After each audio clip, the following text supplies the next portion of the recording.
4 delicious foods that you may be avoiding because you don't think they're healthy, but they actually are. Hi, I'm Keri Glassman, registered dietitian nutritionist and founder of Nutritious Life and the Nutritious Life Studio.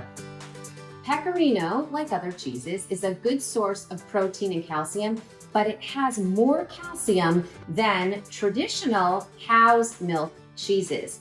Pecorino cheese also has conjugated linoleic acid, otherwise known as CLA.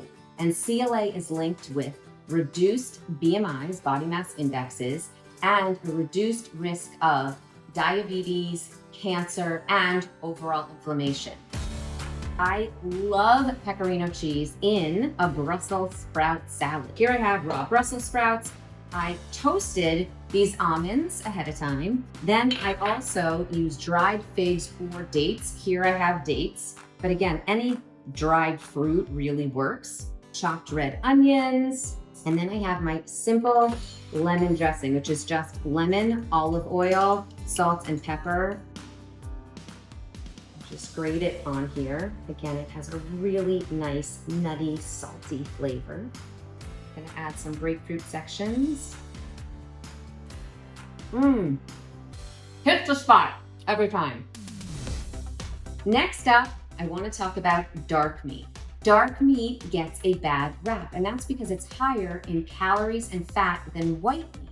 However, it actually has twice as much healthy fat, the unsaturated fat, versus white meat chicken. It also has an amino acid called taurine. And taurine has been shown to be protective of high blood pressure and also has been linked with a lower risk of coronary heart disease in women. So I'm just gonna sprinkle a little salt, and then I'm gonna add some pepper. And I'm going to make a really simple, easy honey mustard sauce. Okay, so here I've got Dijon mustard, and I've got honey, and then I have some tamari, and I'm gonna add just a little pinch of cayenne. Ooh, that was a little more than a pinch, might be a little bit hotter. I'm gonna add a little bit of garlic powder. You can use fresh garlic, of course, if you want. And I'm gonna add a little bit of onion powder. Of course, you can use fresh onions if you want. You can also use shallots, tastes really good in there. I'm gonna mix this up together.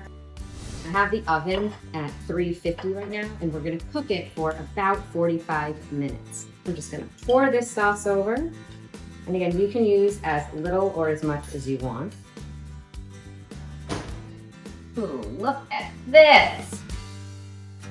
Okay, so this next food may scare some of you, but it shouldn't. Sardines. Sardines are one of my absolute fave secret health foods. They're high in protein, high in calcium, and low in mercury.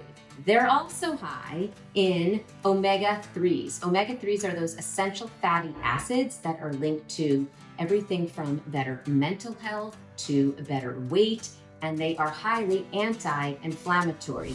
So I'm gonna take these sardines, which sometimes break apart, put on the pan because we have olive oil. These sardines are panned in olive oil. You don't even need to add anything to the pan. That one broke apart.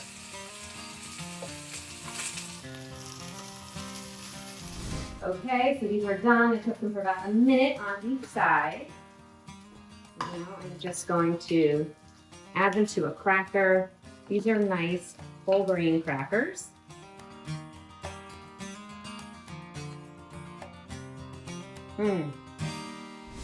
Okay, this next one may surprise you, but I'm talking about butter. Yes, I'm actually suggesting that butter can play a role in your diet, specifically grass-fed butter. And of course, sparingly, by the way. Grass-fed butter comes from cows that graze on grass versus grains. And those cows produce dairy products that are a whole lot more nutrient dense. Grass-fed butter, you may notice, is more yellow than traditional butter. That's because there's more beta carotene and more vitamin A. And there's also vitamin K2, which plays an important role in bone health and cardiovascular health. Plus, grass-fed butter tastes so much better, so you just need a little bit to be satisfied. I hope you incorporate these healthy foods into your diet in a healthy way. Thanks, Rachel.